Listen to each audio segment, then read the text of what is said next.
best you can be, no matter the circumstances. Be you. Be awesome.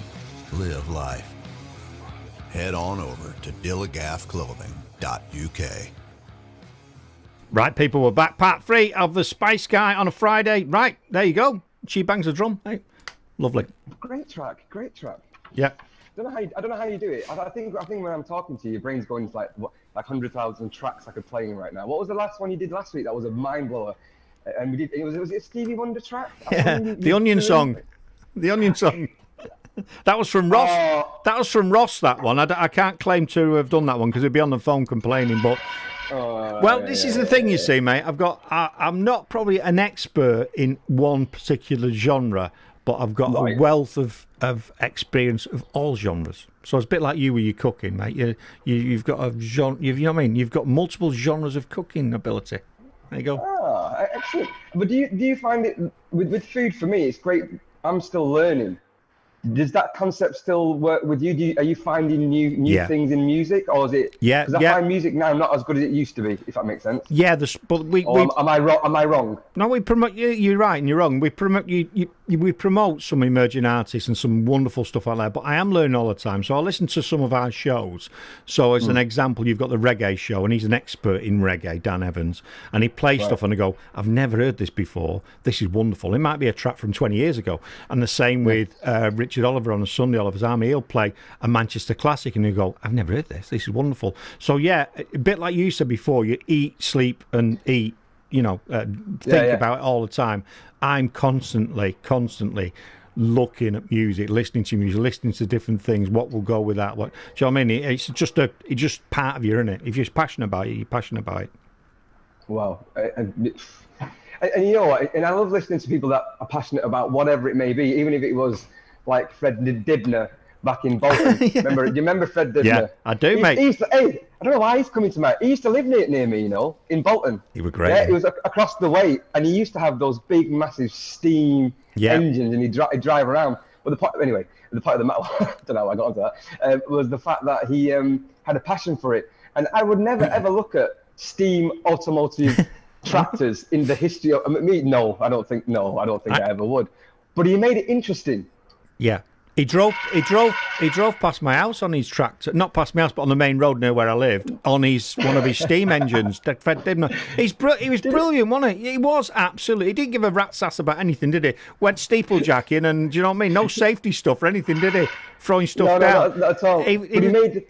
Yeah. He made it interesting. You're right. And he made it. You want to listen. You're right, and whatever people are passionate about, I saw a little video the other day, and obviously it's a lad, and he was looking at a train coming along the track, and he had a GoPro on his face, and you should have seen his face light up. He had a GoPro, and he's like, "Oh, it's a such and such engine. Oh, one of my favourites." And he had an engine driver's cap on, and he was waving at him like that, and they tooted. He's going, "Oh," and it's like you slag him off, but to him, that is just the most amazing thing ever. And if he's made him happy, hey, I love it. And you know what? I came across, we're going to digress here because we always do this. This is why, see how I started my food earlier, because then we can finish this. I've got to tell you this bit. We all go onto social media and YouTube and places like that. And I was just generally looking at cars. It's one of those blokey things. I was just looking at cars. But for some reason, it came up about BMWs. And then there's this chap, I don't know who it is, but anyway, long story short, he was talking about classic BMWs, right? And he went to this factory, this place, this auction, which had German cars in it. And that literally in the whole of this place, this building, like a traffic hangar type thing, aeroplane hangar thing. And it had all these different 70s, 80s, 90s BMWs, and literally the guy was, I thought his head was going to explode. Literally went, "Oh, this is the 535 1987 with a certain wheel trim, and it's got, oh my God, I can't believe it. There's a Mercedes 190E, and it's got this." And I'm going, my God. I was like, it's just a 5 Series BMW, and I know it's nice. I liked it, but then I didn't realize that Mercedes and BMW were competing so much during those times. We're of the same era, so we know those classic, those, the A-Reg, B-Reg. Yeah. When that BM, it was wicked. I used to love the 6 Series, for example. Yeah. But this guy knew everything. Like, I didn't know that they did different variations of the 5 series. There wasn't just the 5, but the point was how he made it so interesting, and I got excited with him, like, oh my god, it's a 190E. I didn't know that it had. Right, let's get back to the food. Right. So, yogurt. We're making yogurt. I'm not going to tell you and try and reinvent the wheel. It's yogurt. Okay. We got some good quality stuff. So we got the goji berries and recap. Goji berries are already in superfood. Go check it out. The benefits of Greek yogurt. Go check it out. The Greeks have been eating it for hundreds and thousands of years. Mixed yogurt, mixed fruit. It's not rocket science. There you go. There's your class. Amen. Drop the mic. However, you want to pimp it up. You want to make it taste nice. You know, that's what India gave to the world. I am going to proclaim this. Yeah, I'm not going to lie. I'm not going to fancy this up and say the East and the Middle East. No, India, right, supplied the world with spices. Let's get it right, okay? They supplied them. Why did they supply the world with spices? Because it made your food taste nice, okay? All the other stuff about making you virile and your skin and your perfume, that was the main thing. But it made your food taste nice. So taking your yogurt to other levels, okay? I love mixed spice at the moment with this kind of sweet, savory type thing. Now I'm going to add my fruit, and a great fruit, which I went to get away with, frozen food. Obviously, I have been saying how bad processed food is and convenience, but I ain't going to lie to you. The next thing since sliced bread, as a keto person, I shouldn't really say that, should I really? Oh, that's really bad. I'm going to get shot by the keto police. Oh, no. Some mean pipe smoking homeboys are going to turn up at my door now and drag me out. Exactly. Don't be dissing the keto, man. Oh, dear. Okay. So, but the best thing since cauliflower rice is this frozen fruit, okay? So I'm going to put some frozen berries in. Again, go check it out. Yeah, I'm not going to tell you the inside information about it all. It's all there. Frozen, it's going to be nice because it's going to be slightly cold. It will defrost very quickly before you know it. I'm going to take some few strawberries. Pick berries. Think about it. Berries from England. Okay. Great for us because that's where we come from. That's our region. Let's eat what's in our country.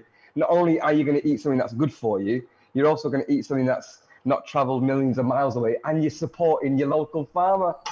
Oh my God! Job done, innit? Can we do that? Job done. You know, an hat trick. We all love an hat trick. Everything's great in threes, isn't it? Exactly, mate. Exactly. So I've got three large strawberries, and I'm just going to give them a slice up. Simple as that. Simples. Okay. Now you can eat it naturally if you want, but I'm going to give you some tips. Honey, right? Big bone of contention. It's still sugar, guys. I'm going to give you some information. As natural as that little bee has been buzzing around everywhere, pollinating everywhere, it's still sugar. Yeah. Right? Your body doesn't know any different, guys. Right? So if you put honey on everything and substitute it for that pouring white sugar, it's no different. Okay. Sorry, I've spoiled your Christmas. You've spoiled it now. Well, what about maple syrup? To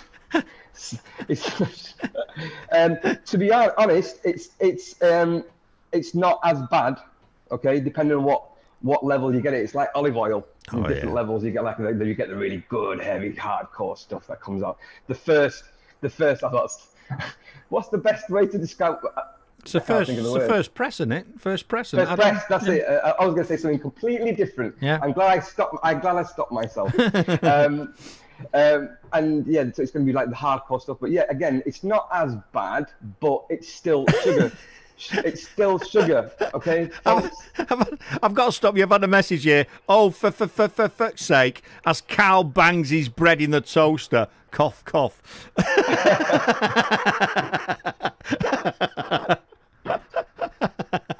Carry on. Sorry about that. Sorry about that in the morning. Yeah. It gets worse as the day progresses. Oh gosh, I've forgotten what I was saying now. My brain's gone blank. It was on maple syrup. Maple syrup. Yeah. So at the end of the day, the point of the matter is I'm trying to get across to you is sugar, whatever format you think you're putting it in your body, it's still sugar. Okay, and sugar is everywhere. If it tastes sweet, it's got sugar in it.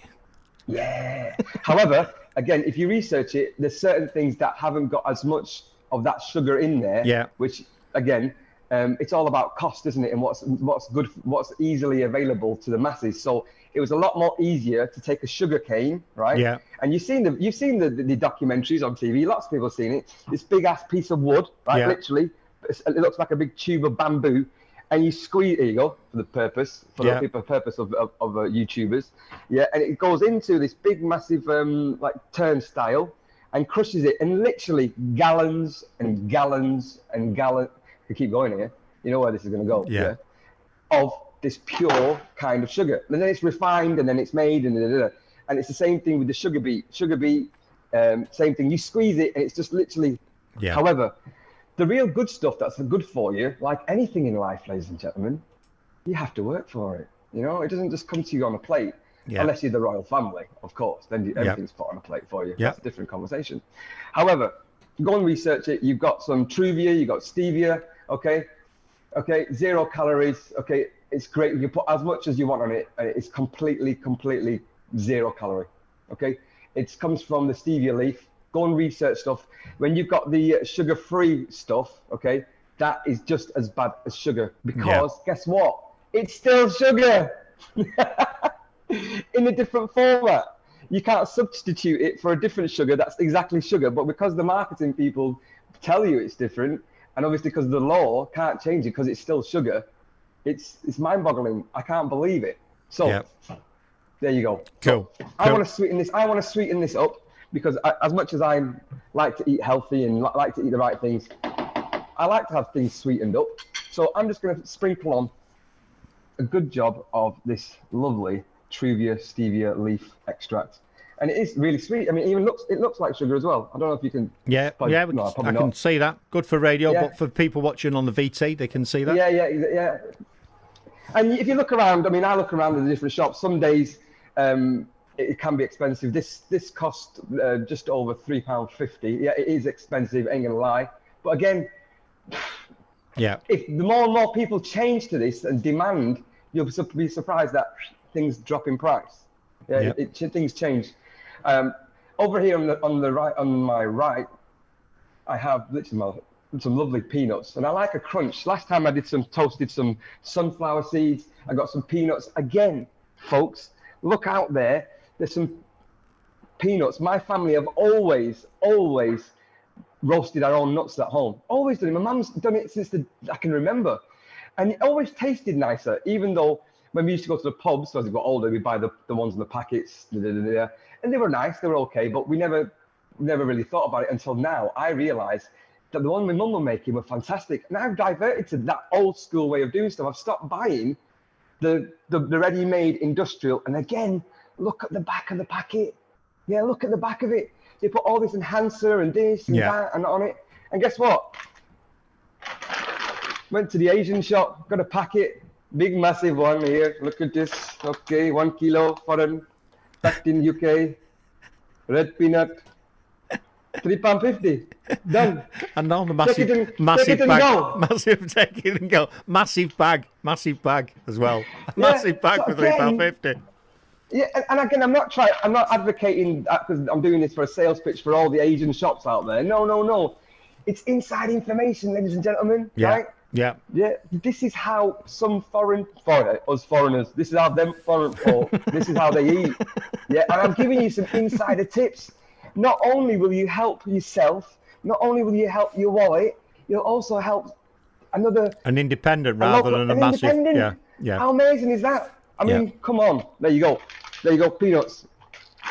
So while the peanuts have been slowly roasting here on an unopened fire, I want to sweeten it up, and again, because it's very similar to sugar, the whole thing, I'm going to put a touch of this lovely sweetener on my nuts, because I want the nut to be quite sweet. I've just thought that'd be good for popcorn, because I don't like the normal popcorn, because I don't know, I like the sweet popcorn.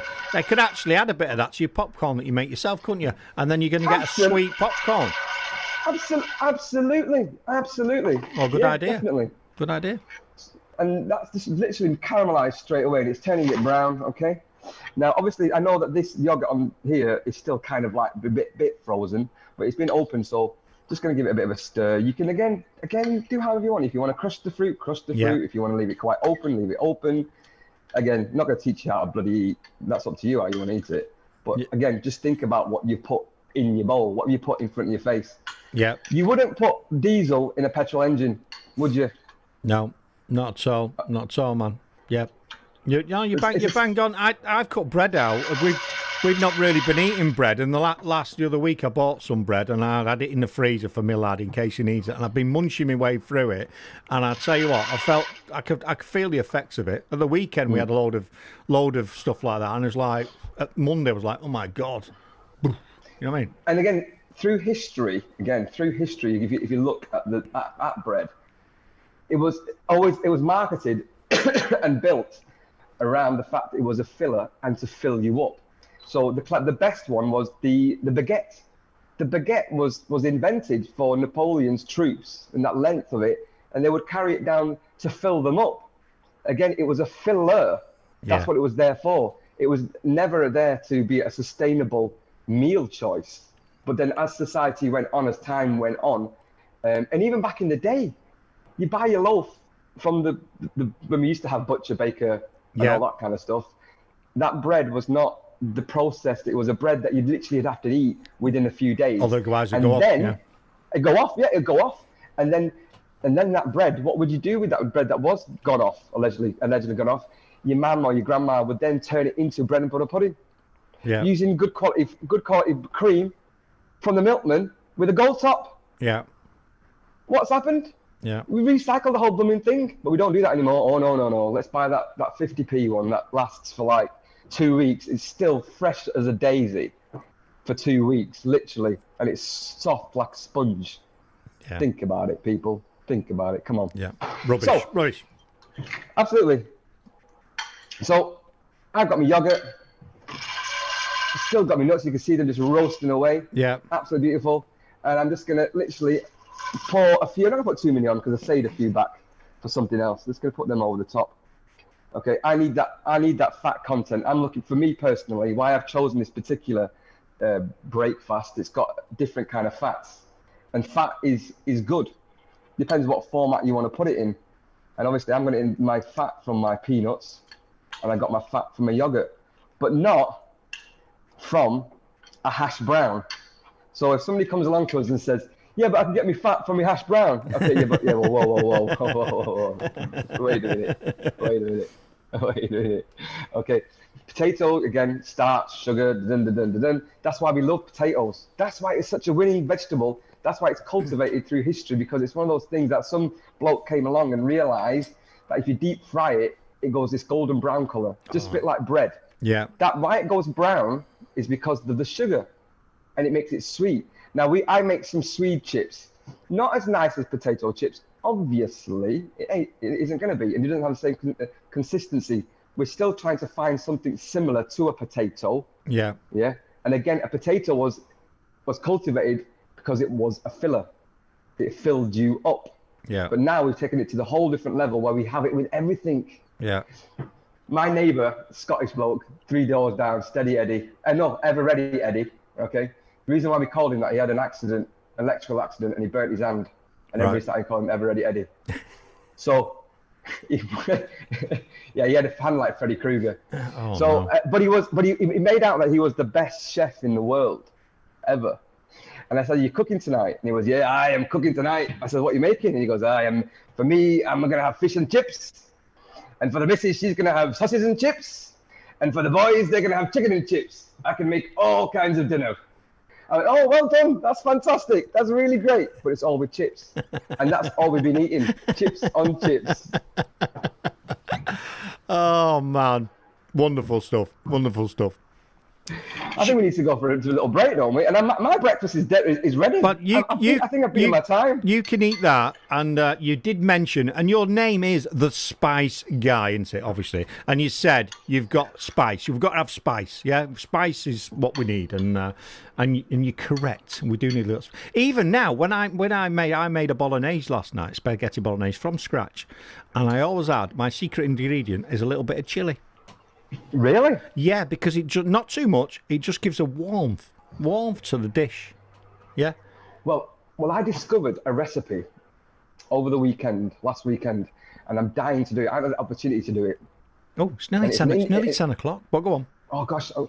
And it uses only 4 ingredients, but apparently it's one of the nicest ever curries, dishes, whatever you want to call it.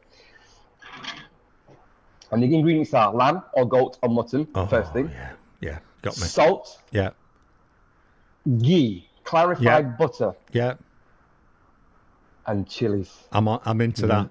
We'll have to. That's it. That is it. And I watched this old Indian man in this jungle doing this, and I was mesmerized, jaw drop. We have to eat that. And I was like, and the colour of it, and it's called jungle curry. Can we make it? Something that we can make outside. Can we make it? Well, jungle is massive. You talked about spice. You had a spice guy.